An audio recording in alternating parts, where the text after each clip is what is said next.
नमस्कार दोस्तों, फिल्मी वार्तालाप में आपका स्वागत है। दोस्तों, भोजपुरी के पावर स्टार पवन सिंह का आज एक गाना रिलीज हुआ है शुभ लव फिल्म से, जिस गाने का टाइटल है बीच जयमालपा।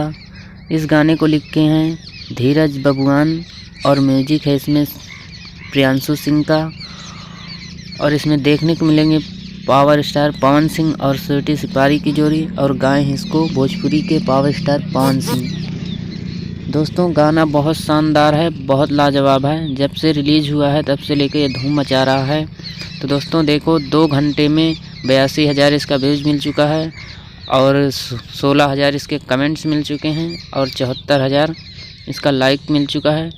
तो दोस्तों, बहुत शानदार गाना है। जिस भाई लोग ने नहीं सुना है वो जाके सुन सकते हैं शुभ लाभ यूट्यूब चैनल पर। और ये गाना बहुत शानदार है, और जानकारी अच्छी लगी हो तो चैनल को सब्सक्राइब कर लें और बेल आइकन का घंटी दबा दें। वीडियो को लाइक कर दें। जय हिंद, धन्यवाद।